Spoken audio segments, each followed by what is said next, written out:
Hey, welcome to Playing for Keeps, the show where we take a deep dive into emotional intelligence, sex, love, adult attachment theory, mental health, therapy, and everything in between that creates great relationships. Your host, DJ, is a certified life coach and emotional intelligence practitioner.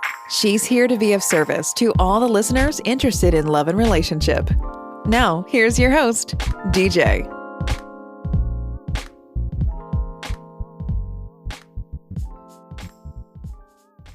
Hey everybody, it's your girl DJ with Playing for Keeps podcast, and today we have Lori. She's been hanging out with us for the last few weeks. She is an astrologer, coach, and Star Wars fanatic who followed her heart to travel overseas to be with her Italian partner. She launched her astrology business, and she gets to eat some of the best pasta in the world. Although she has been doing astrology since 1994, she decided to go pro after a career of helping people as a psychotherapist. How are you today? I'm doing well, thank you. It's the last week. Lori has been hanging out with us for the last few weeks. She has broken down all of the elements to the zodiac. So you guys check out the previous videos. Today we're going to go over the earth signs. But before we dive in, I just want to know how you're doing today, Lori. How's your week? How was your week? Excuse me. Yeah, I'm doing well. We're finally having some sunshine here in Rome after rain for like a really long time. But it, it's colder than normal, but we certainly aren't having the weather that some of you are having there in the U.S. So hopefully everyone's got lots of covers and staying warm.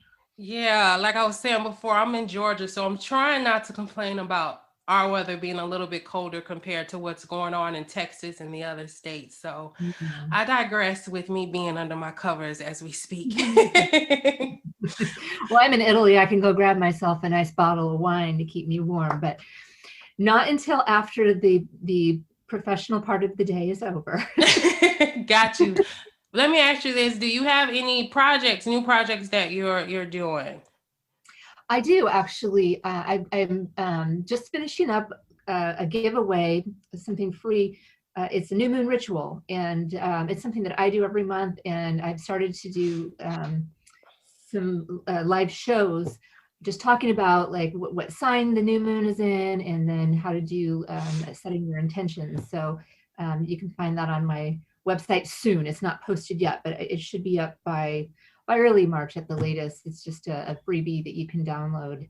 But then I talk about it on my website. So if anyone's interested, they can check that out on my website.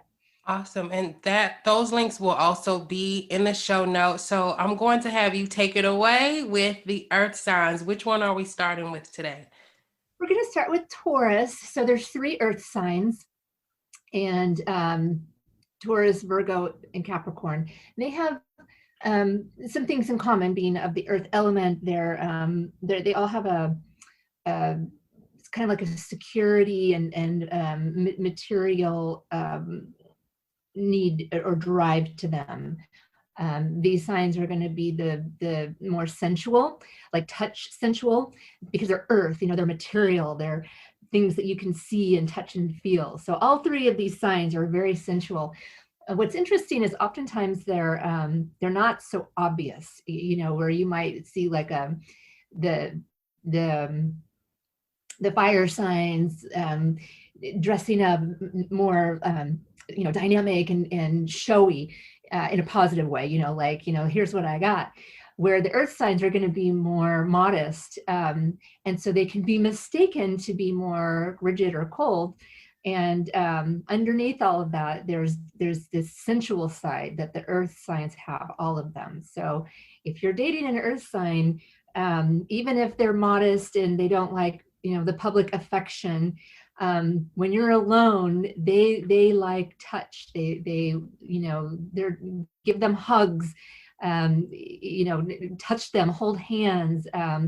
If you're reading on the couch together, like let the side of your body touch the side of the other person's body. That kind of stuff they really love. Snuggling under the covers. So earth signs are very sensual. And we're going to go through each sign like we did before. We'll go through Taurus, Virgo, and Capricorn, and then we'll go through each of the 12 zodiac signs and how they will go together. So starting with Taurus and Aries, they are a fire and an earth mix. So very different energies coming together here.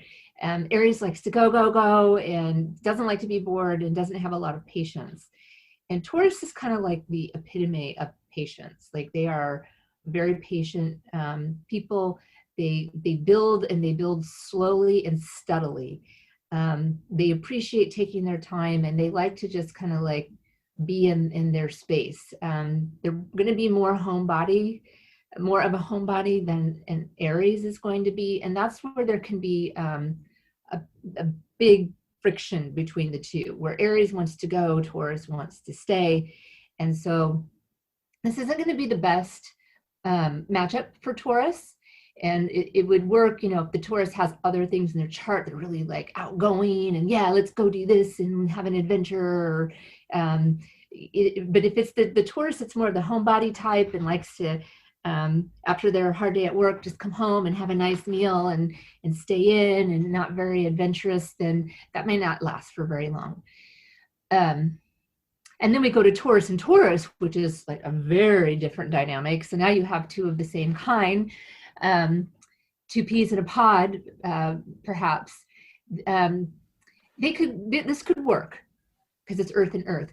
Mm-hmm. But if you do have too much of an element, then that sometimes doesn't last because there's not enough excitement. There's not enough, oomph. And especially when we're talking Taurus, who's already kind of like very patient, slows things down, goes to a regular steady beat, likes routine. And so they could get kind of stuck in that because Taurus is a fixed sign, which means it's really likes to maintain the status quo, really good at like keeping things going the way that they are.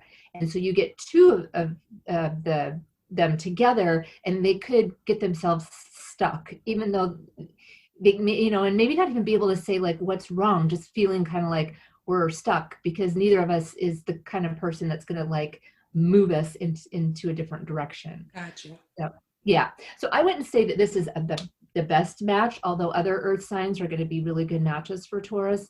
It could certainly work if both people are in a really like good place and they just want to keep it going, like both have stable jobs, neither of them want to move around, and they're totally on the same page and they envision doing what they're doing for the next 50 years together, then they're going to do it. And that's the thing, of course, is they have that staying power. So you put two together with the exact same goals, they're just going to roll along and nothing is going to stop them because that's what a fixed earth sign is going to do. And then we'll go to Gemini. And so Taurus and Gemini, so now we have an air sign with an earth sign. And Gemini is very chatty. Probably all of you have experienced Virgo. They are wonderful, witty conversationalists. They're just really good at it. They love to do it. And they're going to need a lot of mental stimulation. So if you're a Taurus and you're going to date a Gemini, Gemini is going to need intellectual stimulation. They're not going to be satisfied with only the physical. So that's just a note to self for you Taurus. And if you're a Gemini dating a Taurus, you are going to have to allow the Taurus to have their schedule, their routine. And if you push too hard to, get them out, let's do this, let's do that, because the Gemini is kind of like popping all over the place. They have a lot of energy, and a lot of it's coming from the mental stimulation. The Taurus is it's the bull, right? The Taurus is the bull. They're gonna say no, and it's not gonna budge, and there could be arguments. And Geminis, they're pretty adaptable, so they may be able to find a workaround, or they may find it stimulating to find a way to get Taurus involved. And if that happens, then this relationship could work. But if the Gemini doesn't feel like there's enough excitement, dynamic stuff going on for them, then it may not last. So not the best match for Taurus.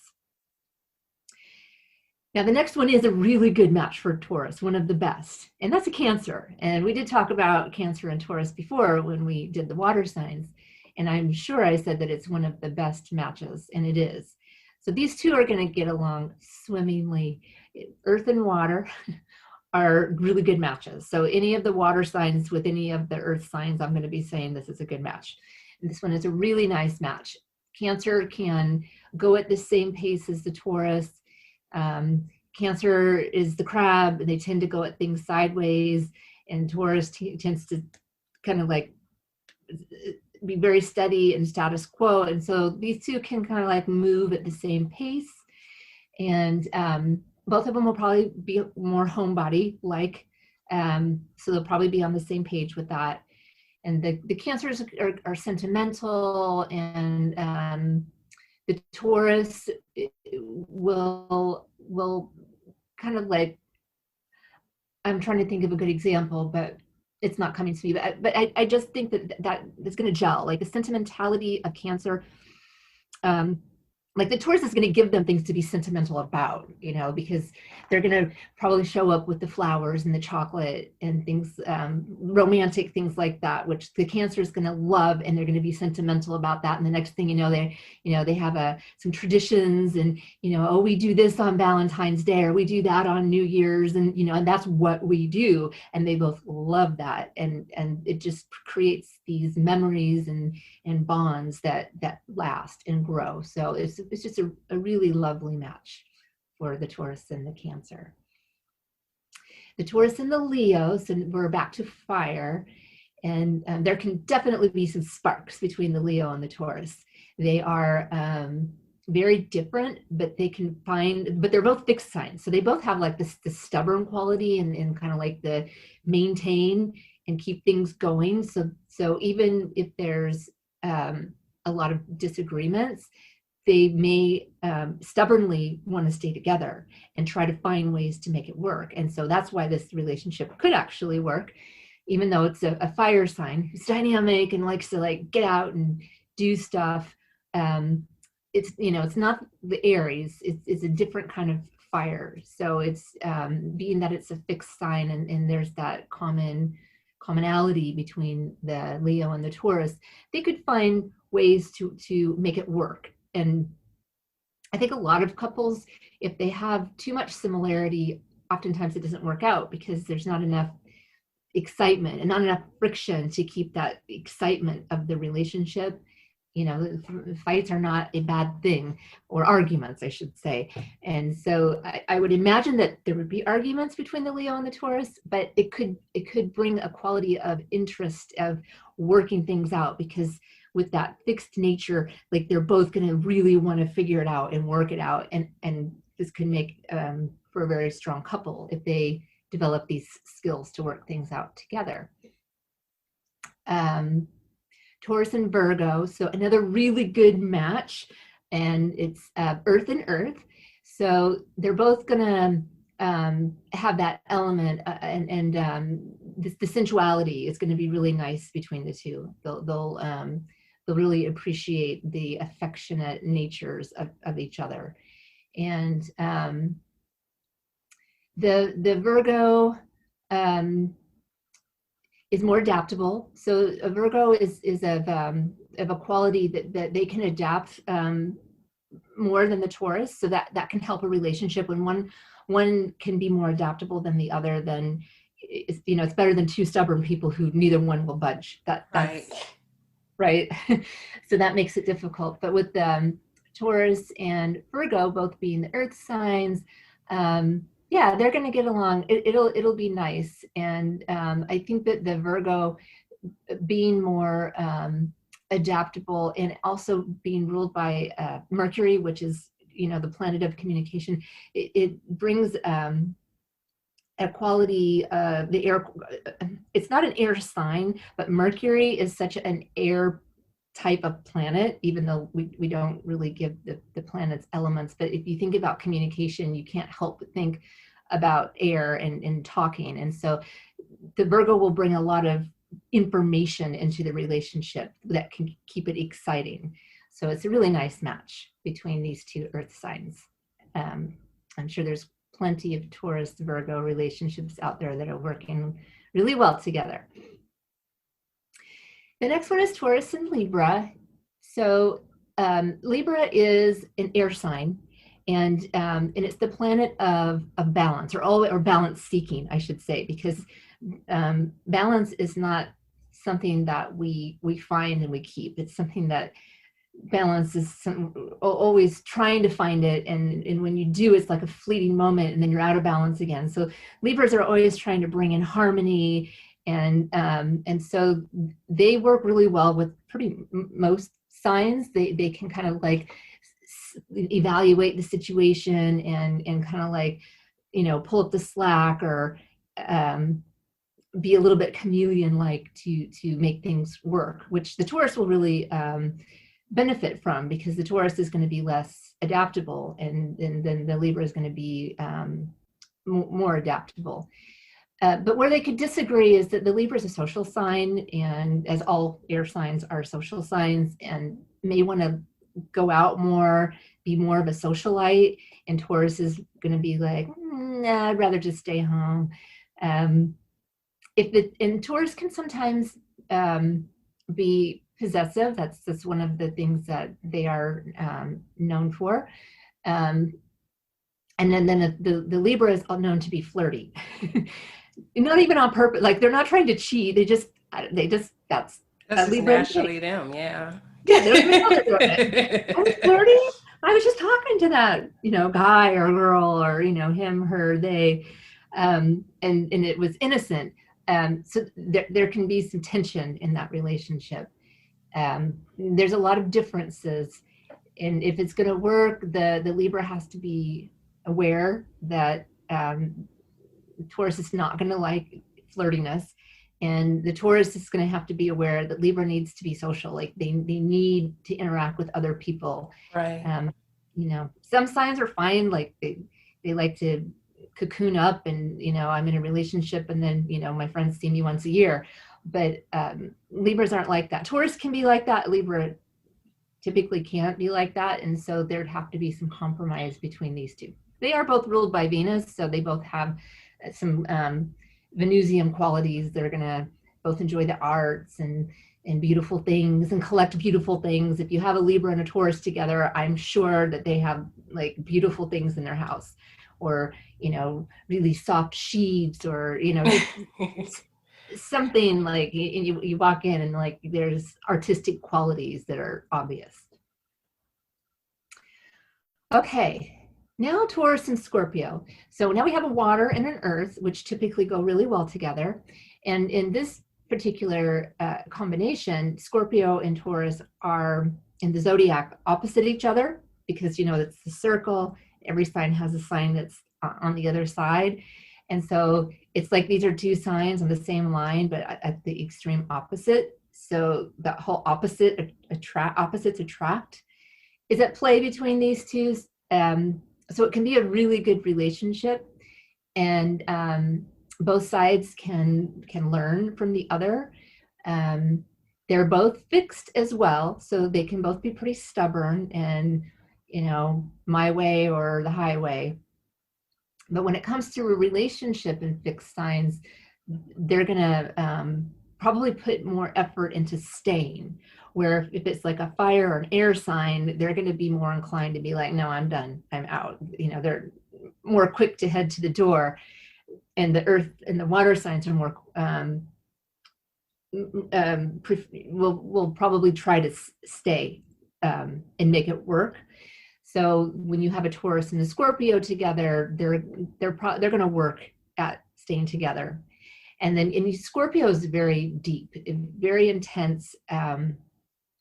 You'll never get to know everything about a Scorpio. They have that secret vault, and things are locked in there, and they are the only ones with access to it. Right? Yes.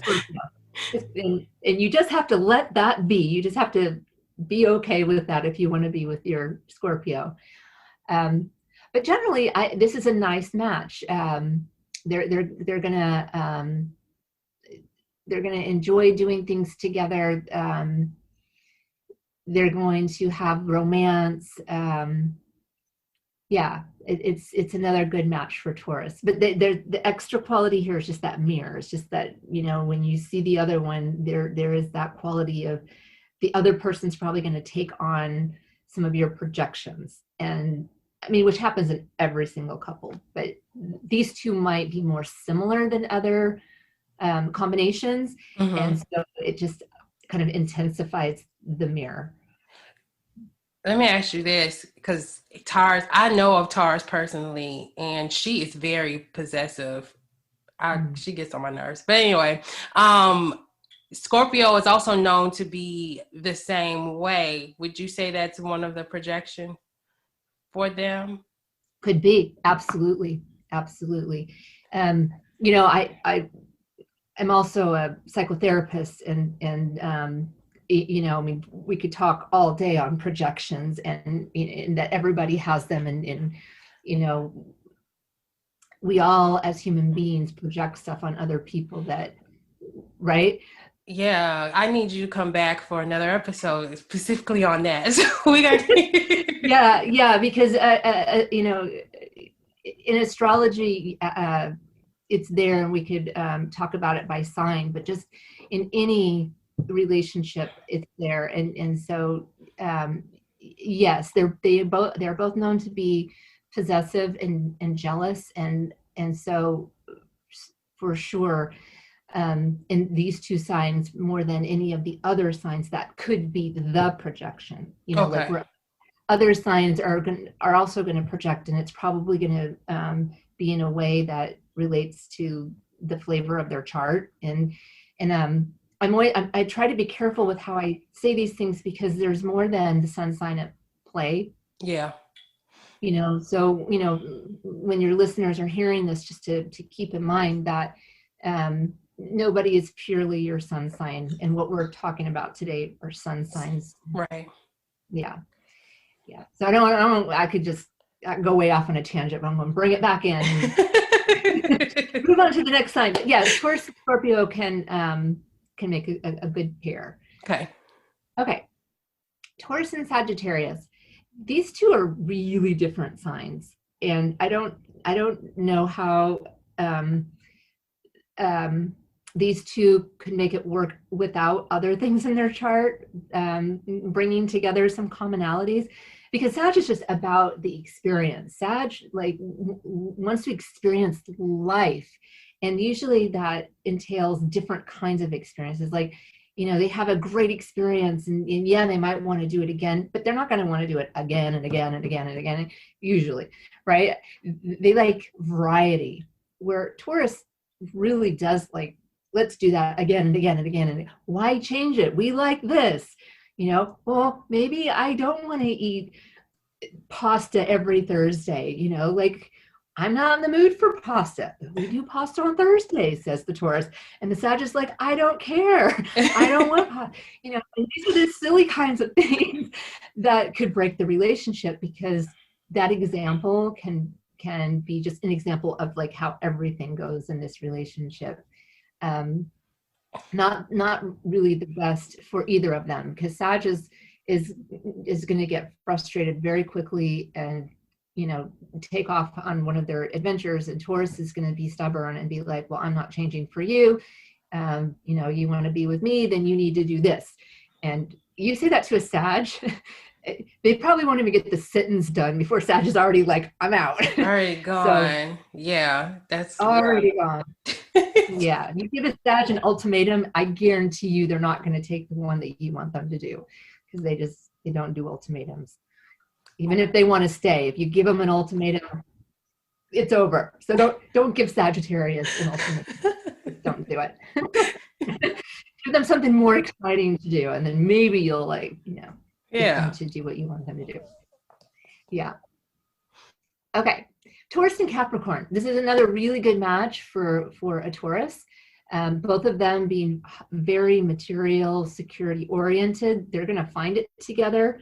They might even meet each other in the process of doing that, whether it's through work or, a lot of people through work do conventions and things like that. So, you could get these two people meeting and just staying together, building together.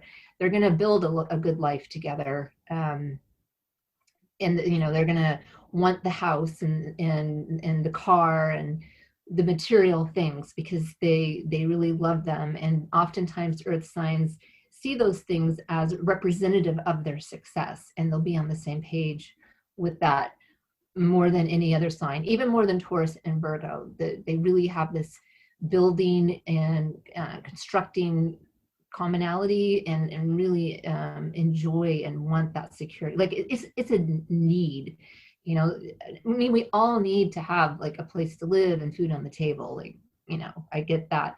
But when we're talking about material security, Taurus and Capricorn, like that tends to take on more meaning to these signs.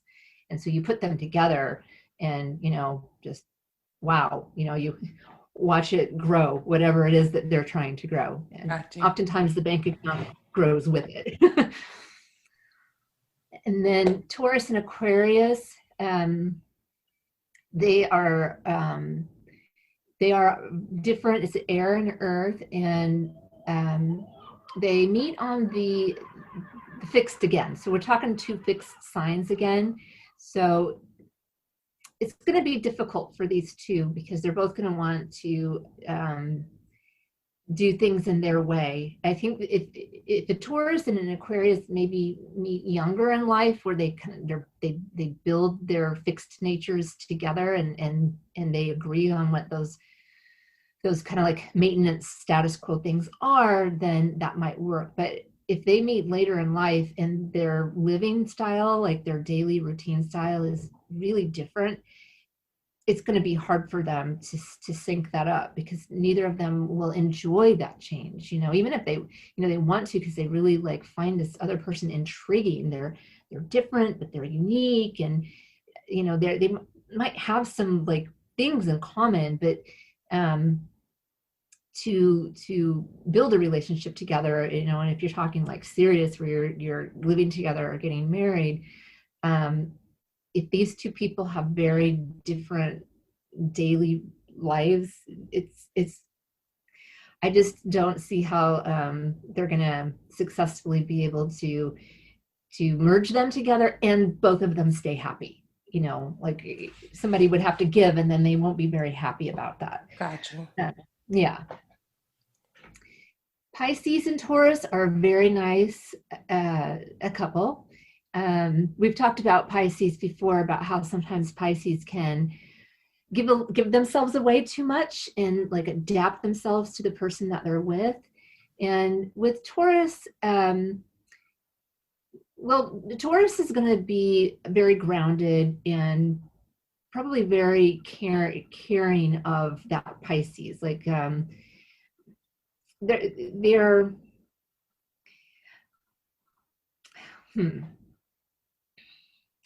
I think that the Pisces is going to find like an anchor. That's kind of like, I think, what I was trying to get at.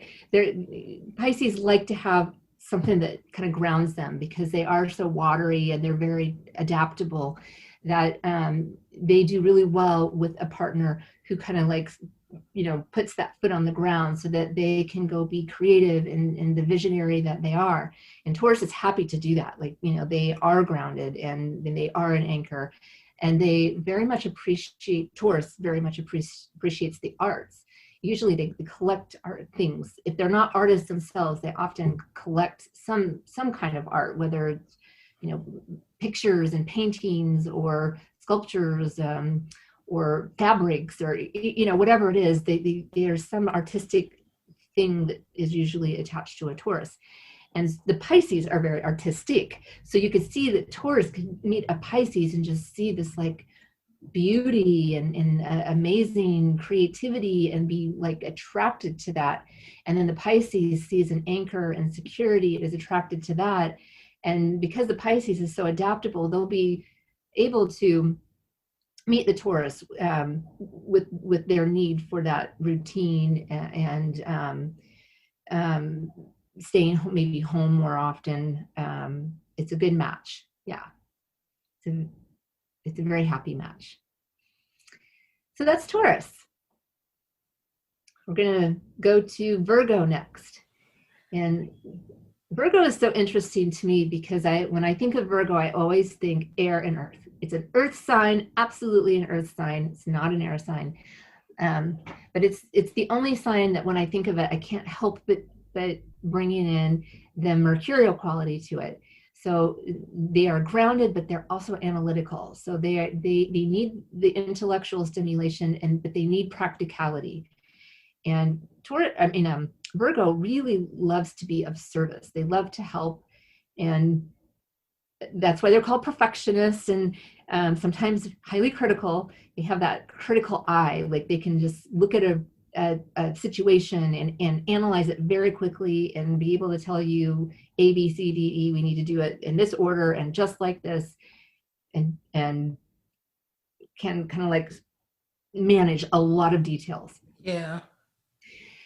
When they do that to a person, though, that's when they run into problems. Right. People don't like to be critiqued, and they don't like to be perfected, and they don't like to be changed. And sometimes Virgo can't help but do that. So Virgo is going to do better with signs where they're more closely aligned and they don't have so many things that they feel like they need to change. So we'll start with Aries. So Virgo and Aries, Virgo is probably going to want to change a lot about an Aries, because Aries is, they're busy. They probably throw their stuff everywhere, or they don't do things in an organized manner. And they're fire driven. They're passion driven. Yeah. They are impulsive and reactive and impatient. And so, Virgo is not any of those things. So the Virgos, going to walk in and be like, why did you, leave all that stuff there? Or, where are you going now? And then the Aries is going to be like, why are you attacking me? And it's like, well, I'm not, I'm trying to plan the day. Because the Virgo's programming in their mind, like they're always kind of like reorienting themselves to the moment and how they're going to, take the next 10 minutes and the next 60 minutes and the next 2 hours of their life. Wow. They're always adjusting, because they're so good at it. I don't know that a lot of people who don't have Virgo, they just don't even understand that that's what's going on. That, that Virgo is not trying to change everything about you. They are literally like constantly reorienting themselves. Unlike a computer, it moves so fast. So if you do, this right now, it means that in 10 minutes, this will happen, and in 60 minutes, that will happen. And I've already thought all about that, which means I need to do this right now. And all that other person hears is, you're complaining about me. So that Virgo is definitely going to do better with the earth signs that are more practical, because that's what practicality is. And the water signs, which are, tend to be more adaptable or fluid. So Aries probably, unless Aries has a whole bunch of earth or water in their chart, it's probably going to be a very difficult relationship to maintain. Could be fun for like a week or two, but I wouldn't say that's a good long term.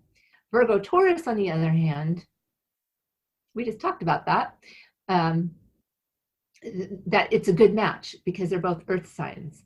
And the Taurus can appreciate more this practicality of the Virgo. The Taurus could even get, like, when they say this, they might, once they get to know their Virgo, like understand where their thinking is, and that what they're talking about isn't just for this moment, but that they are kind of like reorienting themselves to, the environment and whatever comes up and changes. So it's a good match. They're going to be practical together. They're going to be, both of them are reliable. Well, all the earth signs are highly reliable. They show up when they say they're going to show up, and tend to be pretty disciplined. So these two together can work really well. Earth, yeah, probably have a very comfortable and organized home together that they spend a lot of time in. Virgo and Gemini. So these are interesting because they're both ruled by Mercury. So we have two mercurial signs, an earth one and an air one. And Geminis don't critique. Geminis tend to let things roll off their back. They're so chit chatty, and because they can also be very blunt. that when other people are blunt with them, they're more forgiving for that. Like, you know, they almost appreciate it because they don't have to like worry about walking on eggshells because they know that they're going to be blunt. So, Right. you know, not that Virgo's not necessarily blunt, but they're going to be like more critique, and where Gemini is going to be more blunt. And so either they really project it and don't like it, and it becomes this really difficult point of contention between the two, or they learn how to work with it, and both of them feel like they can say what they want to say and not have to like worry about it. But it will be a process. Like these two will have to work on that. It's not the easiest combination, but it can be exciting. And there would be a lot of intellectual stimulation, a lot of chit-chatting, and probably no lack of words. The Gemini will probably be less worried about the organization, but the Virgo can take care of it. And the Gemini is going to bring in stimulation and ideas that the Virgo is going to love. So as long as they can respectfully or, and you know, what is that nice word? Congeniality, maybe. If they can find a way to work through their differences where it doesn't just blow up into ugliness, then this is a possibility. Not the best, but this is one earth sign that I think, you know, with some work, they can make it work. Gotcha. Yeah. Virgo in Cancer is a good match. So it's water and earth. And Cancers just, they love to have romance. I don't know if I said that enough before, but Cancers do love romance. And well, Virgo's not necessarily known for their romance, but they are practical enough to understand that their Cancer needs and loves romance and will do that for them.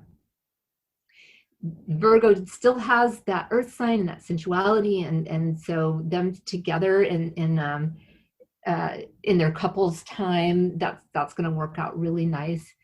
And yeah, I mean, when I get to the earth water, it's just like, oh, that's really nice. You know, they go well together. So it is a good match, Virgo and a Cancer. Okay.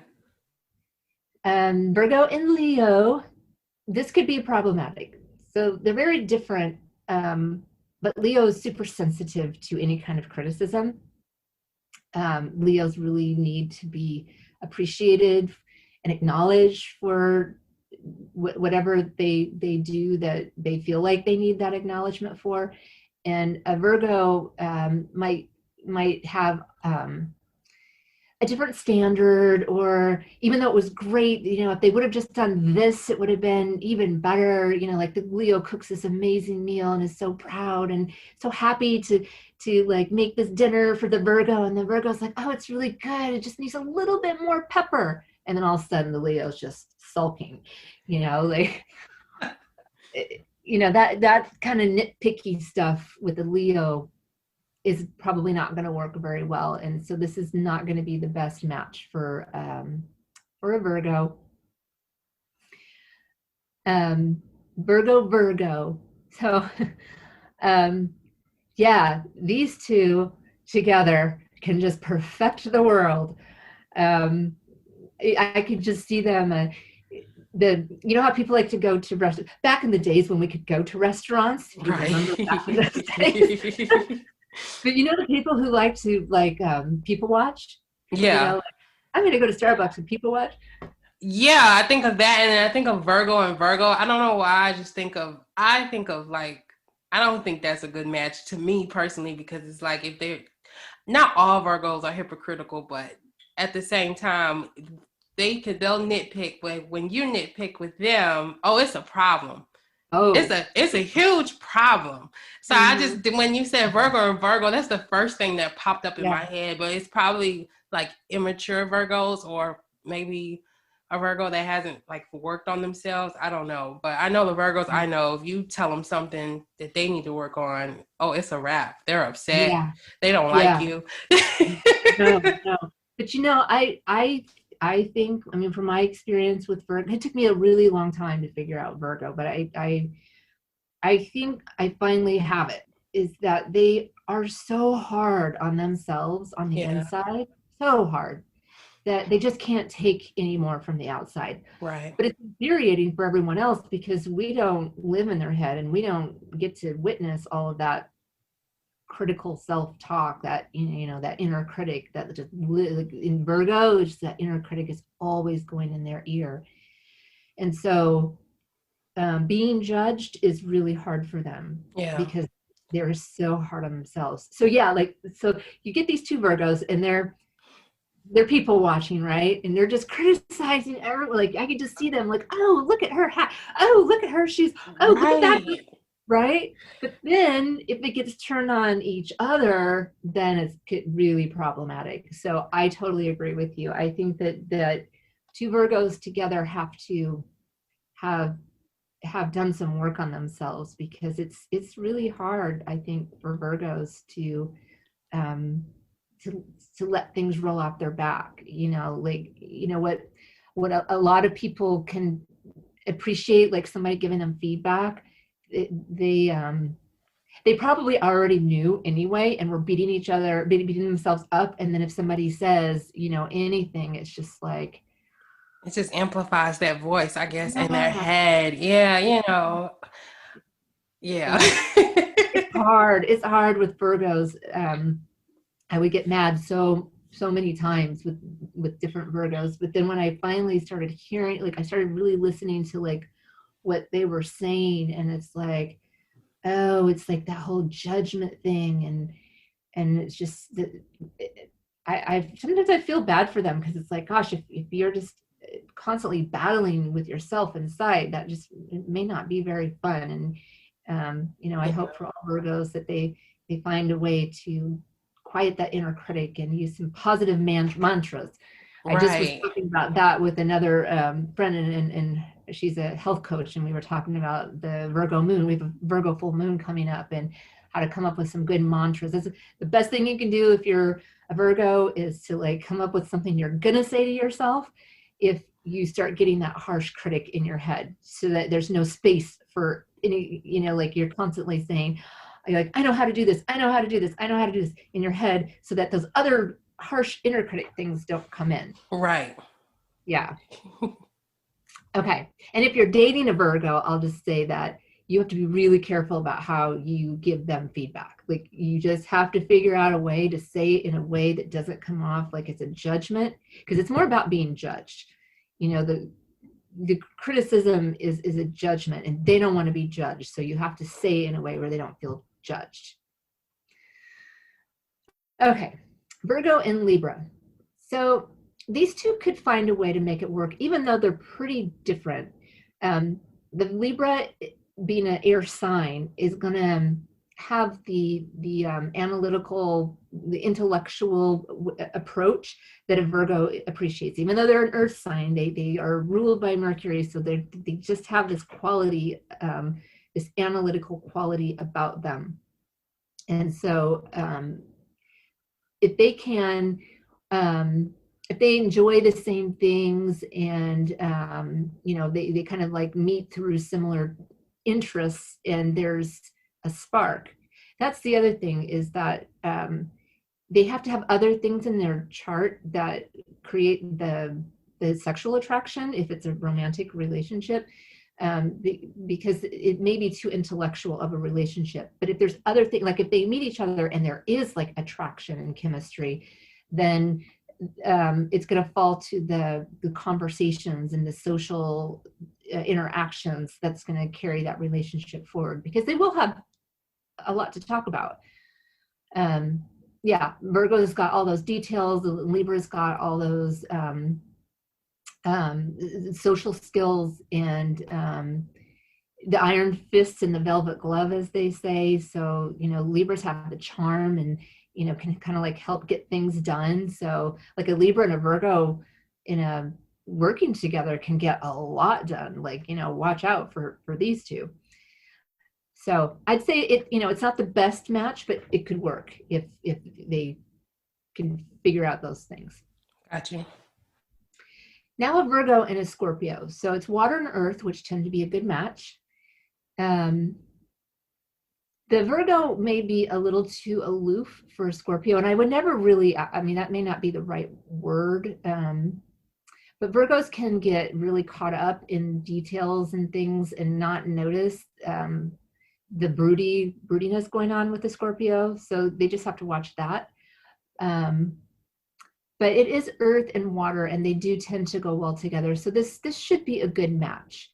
But Scorpios don't really like to be analyzed. And so even though I do like water and earth together, there are a couple of things that I would caution for or watch out for.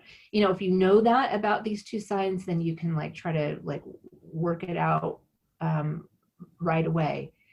But yeah, the Scorpio may not take too much to the whole self-improvement stuff, but there are many Scorpios who exist on a kind of like the higher vision, you know, the eagle eye vision. You can see like a really broad perspective, and then could really appreciate what the Virgo is bringing, because Scorpios like to analyze things too. They like to pick things apart and get to the very bottom of it, and you know, every single layer, peel it. And they could do that with a Virgo. And a Virgo is going to, you know, be able to analyze each layer, and this is what that layer means, and this is what that layer does. Scorpio will love that. And then from a sensual perspective, that they should meet very well with the water and the earth. So there's good things, and then there's a few things to just watch out for, because that Scorpio tail can really hurt, you know, and the Scorpio will criticize without doubt. Like, you know, they get criticized with a Virgo, and that sting is coming right back out. Right. Oh yeah. Yeah. I would not want to be there for an ugly verbal exchange between an angry Scorpio and Virgo. So I guess what I'm saying is that they have to watch out they don't go too far, and probably the Scorpio more than the Virgo. But you know, sometimes you say things and you cross the line, and you know, apologies after the fact can't take back the hurt. So you just have to be careful when Scorpios especially have to be careful when they're angry, not to like take it to the umpteenth degree. Like, I am going to say the most mean and hurtful thing I can possibly say to you. I have a Scorpio in my life now who is just like that, and then she'll come back around and apologize later after she thought about what she said. But she's like, "No, you hurt my feelings. I got you. I got you." And it's exactly what you just said. Yeah. I definitely know people, and I mean that's not always Scorpios, but I think Scorpios are you know, statistically probably do that more often, where not eye for an eye, but like, you know, you took an eye, I'm going to take your whole head off. Right. Right. You know? I'll show you. Okay. Virgo and Sagittarius. So interesting mix. It's fire and earth, and there could be some interesting exchanges between these two signs. Kind of like with the Gemini,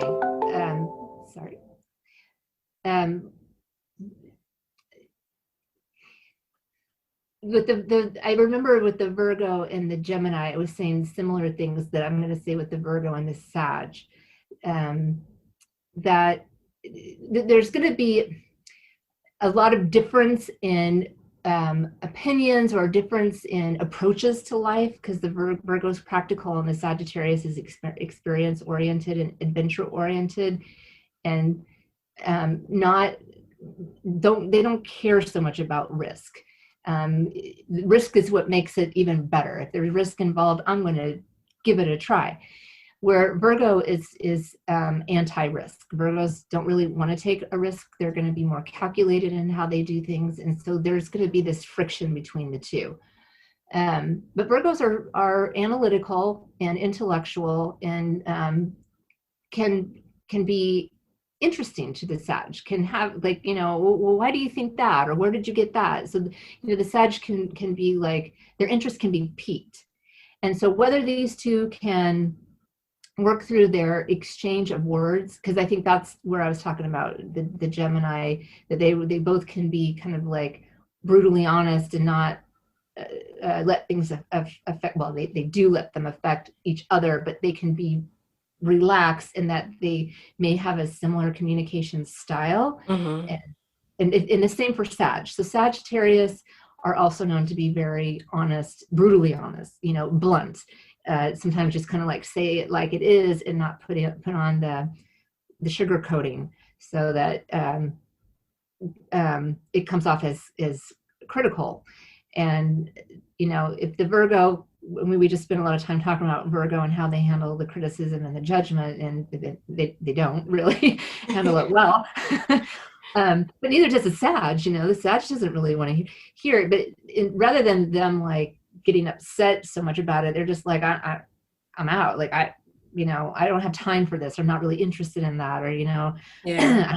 I didn't ask you for your opinion, and I'm not going to change. So get over it. But if they can work through their communication style, and there is enough interest and there is enough chemistry, they could make it work. It's not the best match at all, but there are ways that they could find to work together. They're both adaptable. I'll give them that. Both signs can be really adaptable. So they may find that it's worth fighting for the relationship, and then that they can both find ways to compromise and be okay with it. Especially Virgo, of the three earth signs, the Virgo is the most adaptable of the three, because really adaptability is not a quality that we talk much about with earth signs, but definitely with the air and fire signs. So a Virgo can be more adaptable than the other two. And so that would be one good thing with these two, is that if they really wanted to make the relationship work, they both would be willing to make compromises and be okay with those compromises, as opposed to like a Taurus maybe, who is like, if they have to compromise, maybe they'll do it, but they're not going to be happy about it, and over time that can build up some resentment, which is not good in a relationship. Okay, Virgos and Capricorn, very good match. Two earth signs. The Virgo has that analytical quality that we've been talking about. The Capricorn has the build it and the determination and the tenacity. So these two could build things together. But where the Taurus is like, it was really all about building, Virgo is going to want to analyze things and bring in that mercurial piece. And more talking and more planning. Virgos are really good planners, and Capricorn is going to love that. So it's a good match. It's one of the better matches, actually. Virgo and Capricorn work really, really well together. They're just going to be on the same page. When they meet, they're going to find that there's a lot of similarities, and that the relationship just kind of works and it's smooth. So and I think that I have less, I probably give less examples of some of these easier matches, because they tend to have less things to have problems, between the two signs. It's just that when they meet, they seem to just kind of like go together. So that's how a Virgo and a Capricorn is probably going to feel when they meet, that there's more similarities than differences, and where there are differences, they can talk about it, and Virgo can be more adaptable. And Capricorn, neither of them are really stubborn signs, but the Capricorn's very tenacious. So, they may not stick their heels in the ground, but they're not going to be moved away from whatever it is that they're trying to get. But the Virgo, they're going to easily come to a solution. Like they will be problem solvers, not, stubborn, stick my heels in the mud and, refuse to budge. You wouldn't likely see that between these two signs, because neither of them are fixed signs. Okay. Moving to Aquarius, who is a fixed sign and is very different than Virgo. Not really the best. One of them is more of a big picture kind of person, an idealist like the Aquarius, and then the Virgo is more of the the details person, and they're just coming from different places. Yeah, and the Aquarius is very independent, needs a ton of freedom. And it's not that the Virgo wouldn't give them the freedom, but they may not understand it, and they may criticize it because they just, or judge it because they just don't get it. When two signs just come from completely different places and they don't understand each other, Yeah. It's hard. And when they're not the kind of sign that really like cares to find out more about that difference. Like some signs, like fire signs, tend to be just really curious. So they may find that difference interesting. But between Virgo and Aquarius, they may not even have enough interest in the differences to try to make it work. They might. I mean, Virgo is analytical. So and if Aquarius is all about some reform humanitarian thing, that's a thing with Aquarians. They usually have a cause, and the Virgo happens to be the analyst of that cause, and then they may have that common thing, and then they can build from there. But it's just not a likely match between these two. Got you. And then Virgo Pisces. So these are the two. This is the opposite sign for Virgo. So this is the projection in the mirror. Oh. Yeah. And so, where the Virgo is so focused on the details and so analytical, you have the opposite in Pisces, who isn't focused on details. They are all about the one. Pisces is like, we are all one. And Virgo looks at each individual thing. We are all these little, each piece, right? And so it's an interesting when you bring these two energies together, when you have one person who's like really unifying and the other person who's very fragmented. And the interplay between these two can be very, very interesting. It can also be so different that it's hard for them to even get together, because these two signs, are they even in the same room together? Like, when does the Pisces, who's, with their rose-colored glasses and then their artsy fartsy way of moving around in life and, serving and sacrificing, and, where are they going to meet that Virgo who's all about the lists and the details and, so, will they even collide? I don't know, because of course, there's other parts of the chart that can bring them together into the same room. But it's kind of like the accountant and the artist. Like, when does the accountant meet the artist? I mean, maybe the Virgo is as the agent for the Pisces, and then that relationship works because they're part of the same project, but they're doing the two extreme opposite sides of it. Like, I could see that working. Gotcha. That makes sense? Yeah, that makes sense. Yeah, because where does a Virgo even meet a Pisces? Because they're just really coming from different places. But it is an opposition, so there is a need for both of them to have a little bit of that opposite. Pisces needs to be grounded because they're usually not, and the Virgo needs to maybe be less grounded and kind of like be more in touch with their spiritual side, and the Pisces is going to offer that. And so that's where that attraction happens. And so it can work with compromise and some sort of commonality that even can bring them together to even get them in the face-to-face talking. Got you. Okay, so now our third and final earth sign, last but not least, is our Capricorn. And Capricorns are the builders of the zodiac, or one of them, because Taurus is a builder too. I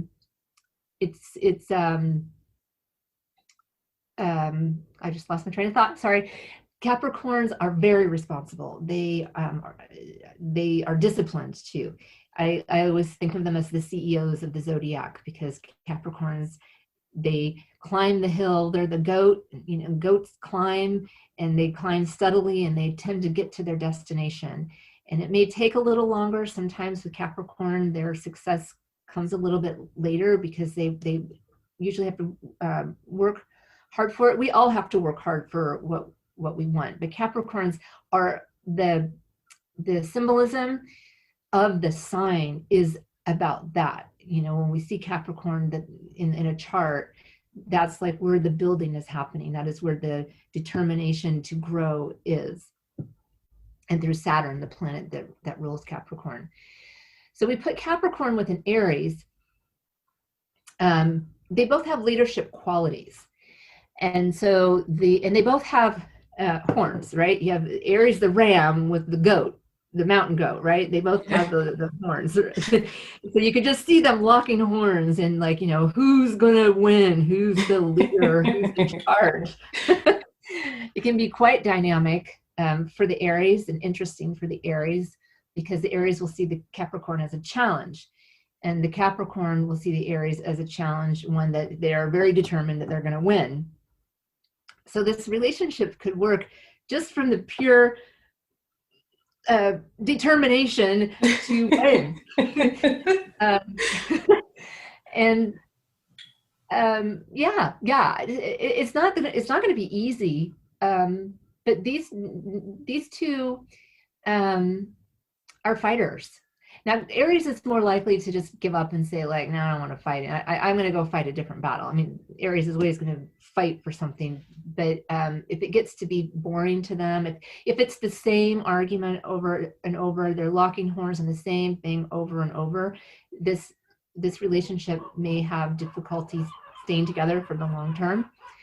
But in this type of relationship, if like both of them have the other element, you know, if Aries has some earth and the Capricorn has some fire, they could really have a lot of chemistry. Like, this chemistry could, like, really make this relationship grow, because they're both, like, getting the stimulation, the kind of stimulation that they like.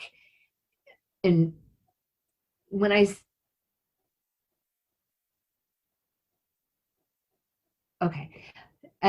the kind of stimulation that like gets both of them going. So it could work with challenges. Okay. All right, the next sign is Taurus. And okay, these are the two builders of the zodiac. They love to see the results of their labor, these two signs, and they will have results. These two signs are going to build stuff together. They're going to be successful, and it's just a good match. I mean, and like a can-do attitude. Like, they're going to come together, and they're going to see probably right away in the other person the kind of success that they see for themselves. So, like, that projection thing, you know, it's not just projection of negative things, it's projection of positive things too. It's just like seeing a part of yourself in another person. Gotcha. And so these two, like, could really see in the other person, like, you know, they really know what they're doing, they do this, they do that, and, you know, but and it's probably true, but it's probably also true of the person saying it, and that there's like a real respect and appreciation between these two signs. And if they do get together, they're going to stay together. Capricorns tend to make commitments later in life, if they make a commitment at all, but when they make a commitment, they stick with it. And so does a Taurus. So if these two people decide they want to be together, they're probably going to stay together, which is nice. And they, you know, they both like that reliability. They both want to have that security. Capricorn and Gemini. So these two are very different. They have not too many things that are common between the two. This could make it work because of the signs. Because there's some signs that we've talked about where they're very different and it just doesn't seem like it's going to work. But then there's some signs that the difference is actually interesting. So, like, for the Gemini, they could be really interested in this Capricorn who is so different from who they are. And the Gemini is curious, inquisitive. They want to know more. Tell me more, you know, or they want the security, I mean, everybody wants security. And so if there's an attraction, and then the Gemini meets the Capricorn and sees like the kind of person that would make a good significant other, when you talk about relationships, astrology aside, one of the things that people want to know is like, what am I getting myself into? Like, it's one thing to just date someone, but it's a whole other thing to make a commitment to live together, to merge your bank accounts, and to buy a house together. And so the Gemini can really appreciate the security that the Capricorn offers, because, astrology aside, people, when they have a significant other, have to look beyond the chemistry and the interest, and decide, do I want to buy a house with this person? Do I want to share a bank account with this person? Can I trust this person to be responsible? And so the Gemini will really appreciate that in the Capricorn. And then the Capricorn can be kind of like pulled out of maybe Capricorns are very tenacious, and they're constantly like going after their goal, but they might need someone that's more upbeat and more chatty to pull them out of their work zone. Capricorns are oftentimes workaholics and may not be really good about getting themselves out into some fun situations, where Gemini is really good at that. Geminis love to have fun. Socializing is their thing. They're really good at small talk and chit-chatting, and sometimes Capricorns prefer not to be. That they're more serious. Capricorns are serious people. And so if these two do have the chemistry and the interest in each other, they're so different that their actual differences can be the reason why they could make it work, because the Gemini is bringing the Capricorn into like a more social situation. The Capricorns bringing the grounding and a secure, reliable partner.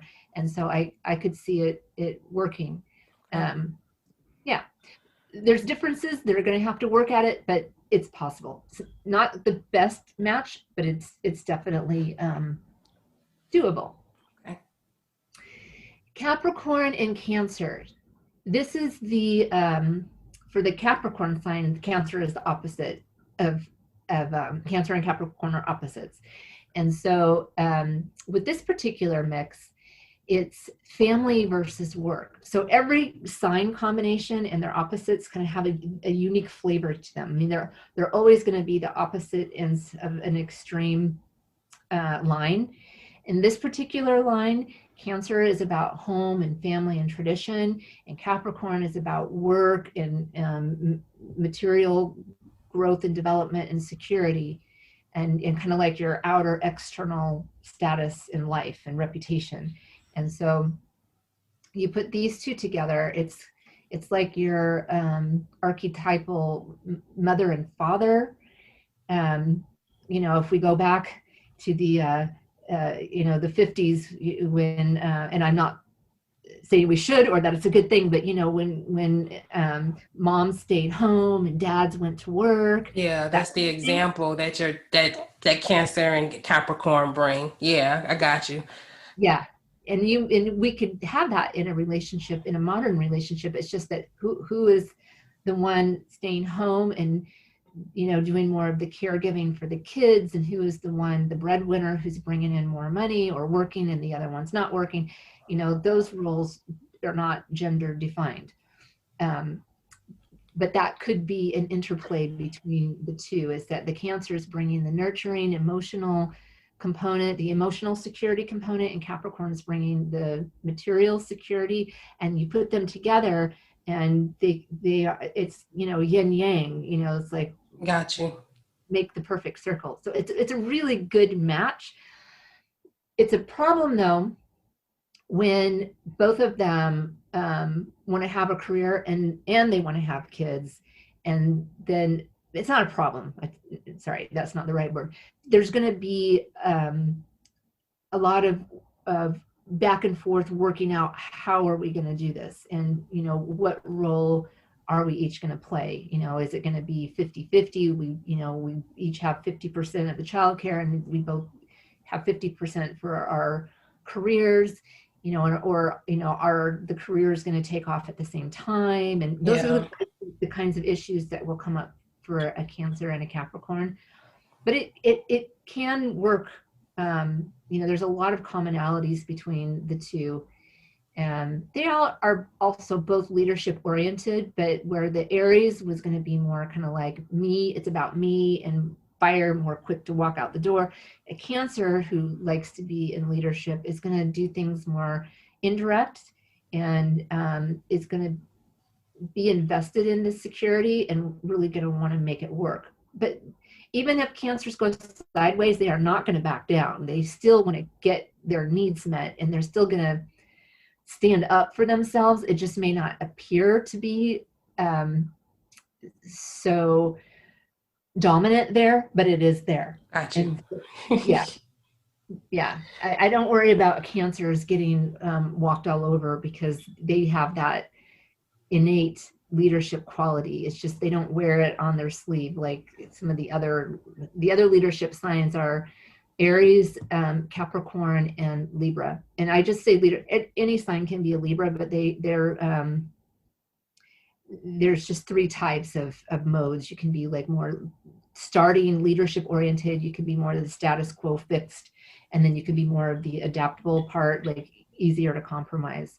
Yeah. And they're both, Cancer and Capricorn are both kind of like, I will take charge, no problem. I can lead. I'm good at that. And so that will be a thing that will need to be worked out between the two of them, but that can be fun. That it's not a bad thing. Capricorn and Leo, very different, and probably not the best matchup for the Cap. The Leo is going to be of that fixed, more stubborn nature, and Capricorn is going to be about kind of like following their path. And so if the Leo is stuck on something that, it has to be like this, and it is a contrary to Capricorn's vision of their success, of their material success, or their, the top of the mountain where they're going, it will break the relationship, because the Capricorn's not going to give up on their goals, and the Leo's probably not going to give up on whatever it is that they are putting their heels in the mud for. So it's going to be hard for them. Neither of them are the adaptable part or type. And then the Leo, as we've talked about before, really thrives on being appreciated and recognized for what they bring to the relationship. And a Capricorn doesn't tend to be, vocally appreciative like some other signs, because they're more serious, they're more somber, they're not as talkative or loud. They're distinguished. They say what needs to be said, but they're not chatty. They're not Geminis. They're not like, words are not just coming out of their mouth because there happens to be another person there. They're not going to say something just to fill dead space. Right. And they're not going to give compliments just to give them. Right. And Leo might need recognition more often than other signs. So it's not really the best match, and there'd have to be a whole lot of other things going on in the chart that make that relationship work, or I just don't see this really even getting off the ground. Like, you could put them at a party and they meet and they're both kind of like, it's not. Then we go to Capricorn and Virgo. So these two are busy little bees. They're going to get stuff done. It's a really good match. It's earth and earth. Virgo is the adaptable type, and the Capricorn is take the lead type. Neither of them are so much stubborn. I mean, Capricorn won't let anything get in the way of achieving their goals, but neither of them are like of the fixed type. And so they can do a lot together, and probably will have projects, and if they work together, like they own a business or together or something like that, or they meet at work, they probably work super well together and get a ton done. But even at home, like I could see these two as always having a home project, or always building something, or we're remodeling the bathroom, and then you see them 6 months later, oh yeah, we're adding a porch off to the side of the house, or they probably always have stuff going on, or they're hiking, or they're doing stuff that's climbing the mountain, because the Capricorns, they probably love to do that. And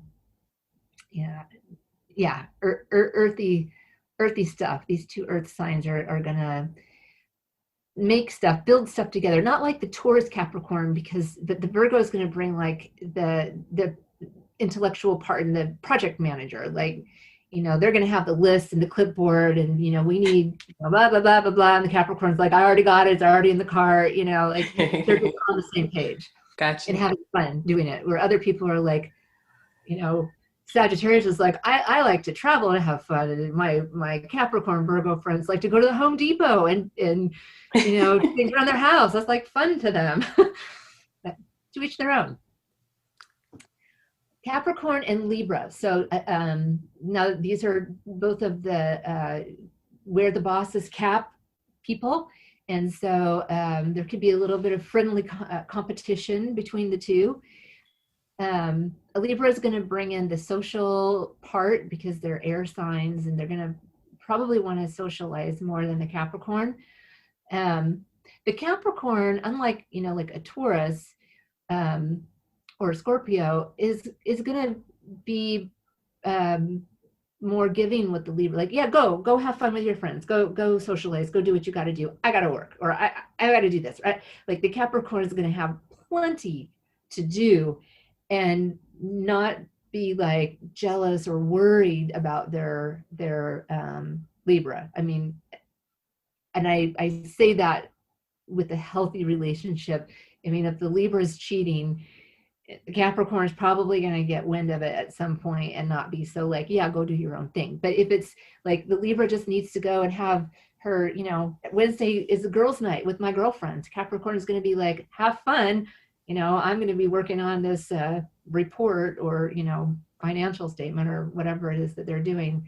And probably be glad that they don't have to go, like Capricorn might be up for a nice dinner, or, meet some people here or there, but they probably don't want to do as much socializing with the Libra, but they probably love having the Libra around. They're upbeat. They are harmony oriented. Capricorn doesn't have to worry about like, the criticism of their work, their need to work and build. Like Libra can find something else to do. Like they don't need the Capricorn to be their entertainment, which sometimes with relationships, there's an expectation that, the other person has to kind of like do all the stuff with them, or always be with them. Yeah. And so even though these two can have like challenges and friction points, I think that they can also figure it out and work it out, because neither of them are super like emotional or fiery, right? So, the water signs can be emotional and get upset with the Capricorn's lack of detail to the romantic side of things. But it is an earth sign. Capricorn's an earth sign. So always in terms of chemistry, it may not be obvious on the outside, but the Capricorn still has that affectionate and physical nature. And so, if there's chemistry between the two, that's going to carry them really far. Yeah. Because that's what, they're connected in their private life, and then they can give each other the freedom to pursue like,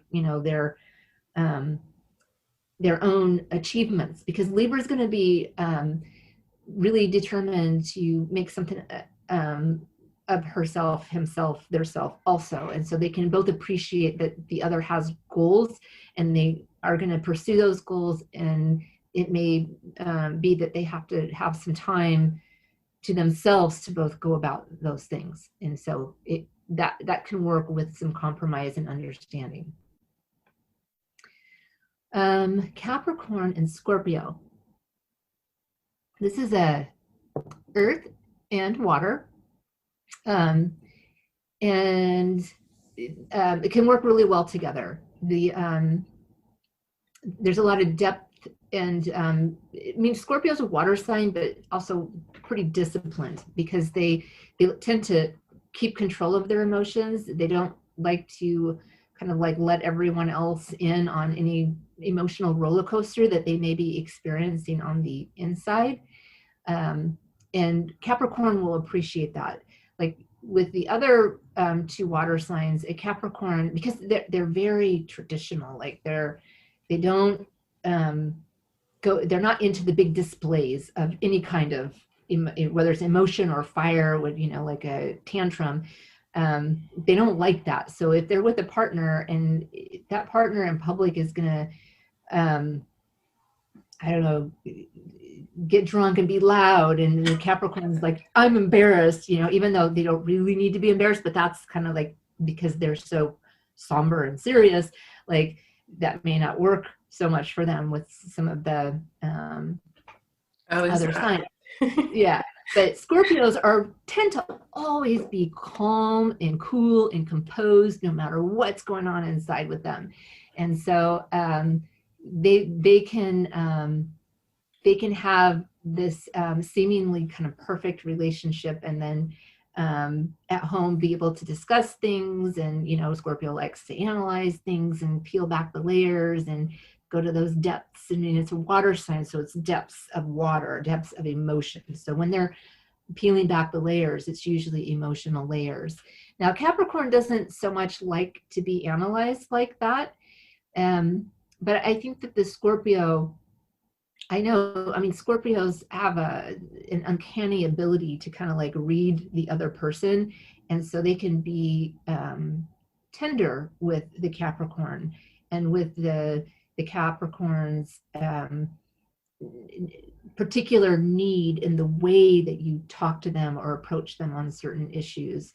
And so it's a nice couple. It really does work. The Scorpio can really appreciate the discipline of the Capricorn, and the Capricorn can appreciate the depth of the Scorpio, and they would have a lot to talk about, and can do a lot of things together.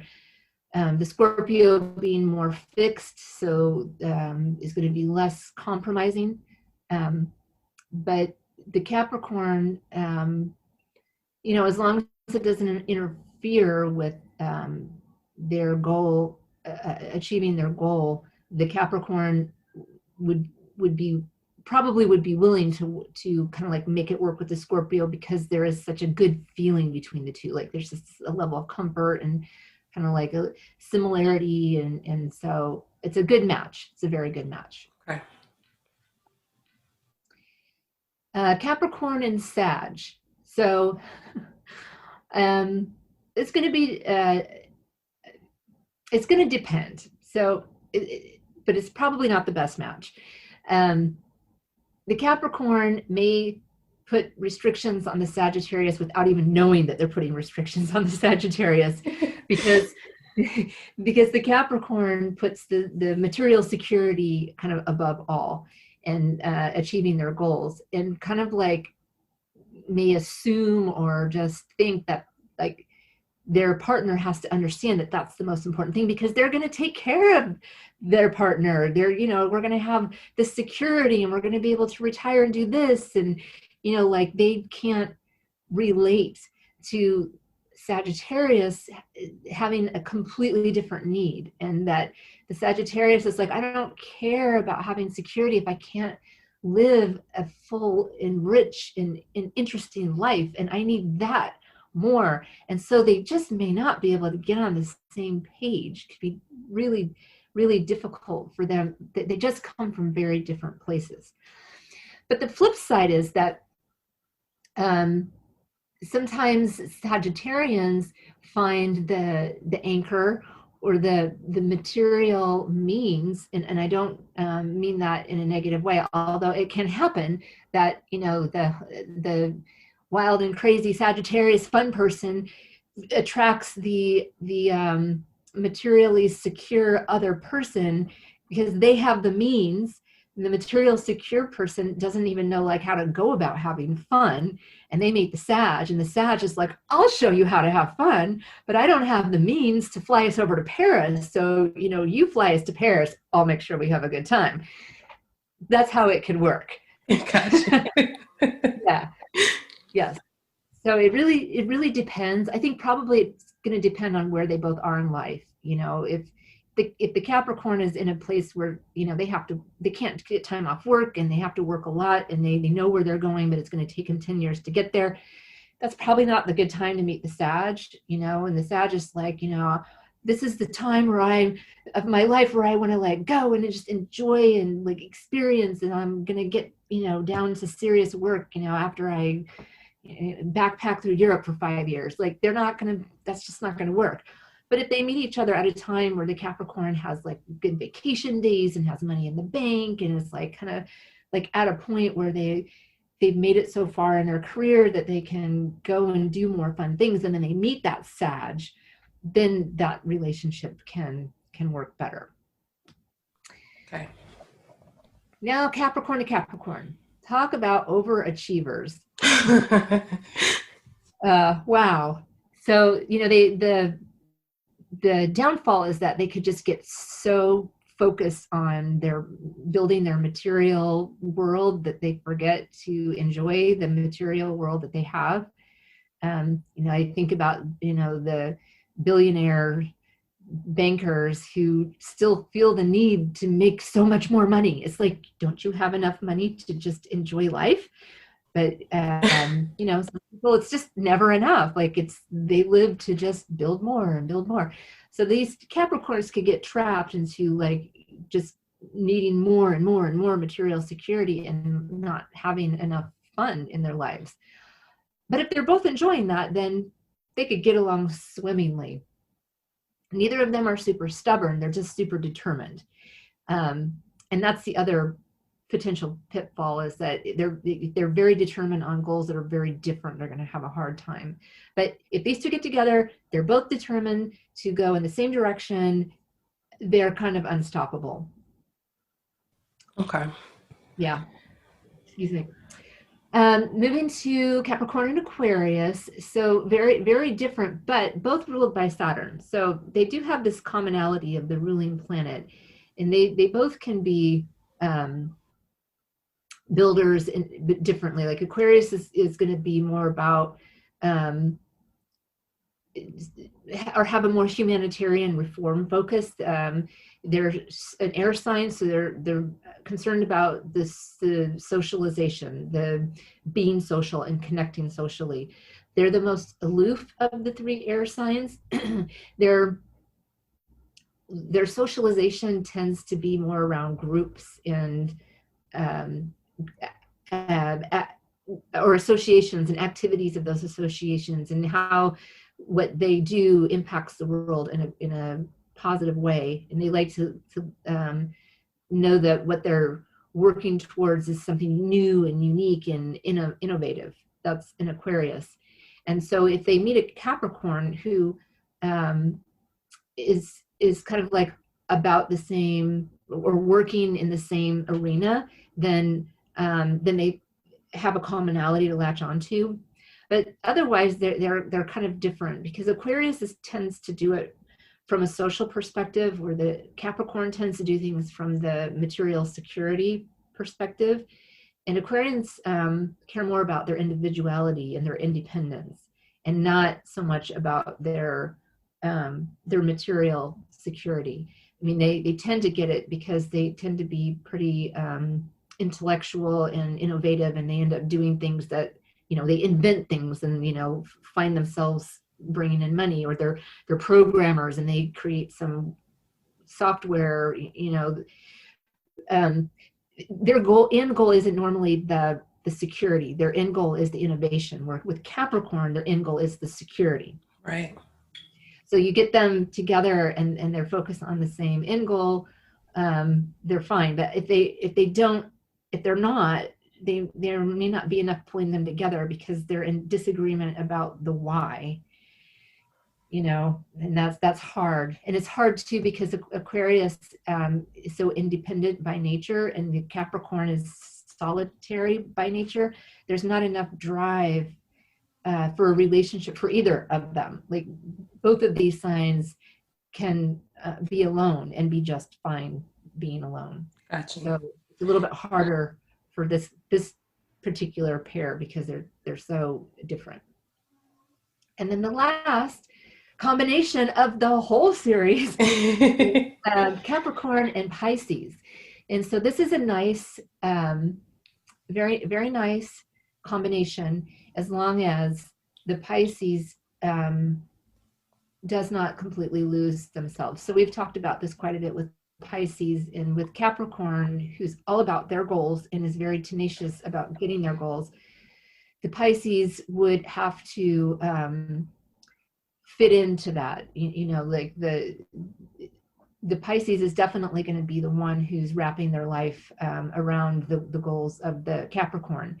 And as long as they have the freedom, which with a Capricorn, they should have the freedom to still pursue some of their interests that the Capricorn is not interested in, then this is lovely.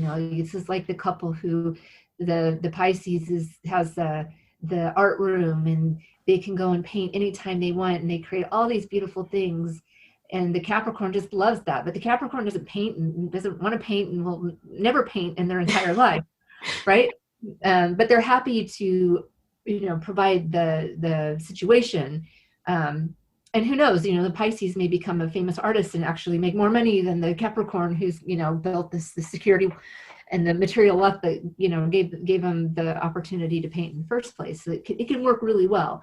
It's bad when the Capricorn's too focused on work and the Pisces isn't getting enough love and affection and attention. And then they can go to this self-sacrificing, or they can find themselves indulging maybe in some substances because they're lonely. And so that's when it's negative. And then, not kind of like pulling themselves out because it's too scary to leave a comfortable, secure situation. So that, I think if the Pisces and the Capricorn get that worked out in the beginning, then it's better. But it's just so hard sometimes for the Pisces to stand up for themselves, and they sometimes just get themselves too far in a situation and find it hard to pull themselves out. But Capricorn, Earth sign, is physically affectionate, even if not out in public. And so there's going to be a nice attraction between these two signs, and there should be a lot of affection and the hugs and the kisses and the snuggling. Like all that is where this relationship can really be beautiful, and where that's where they have their sticking point, where they are solid and stay together. So it is a good match. Okay. Awesome. Well, I want to thank you for breaking down all of the earth signs in this episode and just hanging out with us in general for the month of February. Yeah. Yes. I'm so happy to have done this. It was really fun. Awesome. So tell the audience where they can find you again. My website is the best place to find me, and it's Lori Barnes Astrology. It's spelled LORIBARNES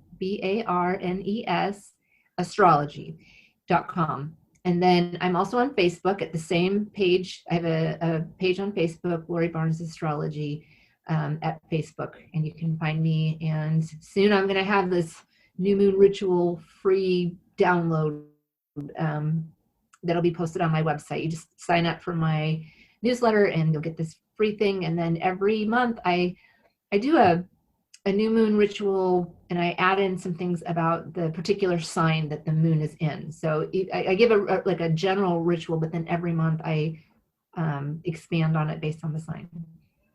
Okay. All of those links will be in the show notes for you guys. Lori, I want to thank you again for your time and your energy this month. And I want to thank all of the listeners who are tuning in. And until next time. Thank you for tuning in to today's show. If you liked this podcast, please download and subscribe. If there's anything you would like to talk about in regards to relationships, or would like to be a guest on the show to speak on relationships or get advice, you can always connect via social media at Playing for Keeps or email DJ at info@p4kdating.com. Thank you for tuning in, and bye for now.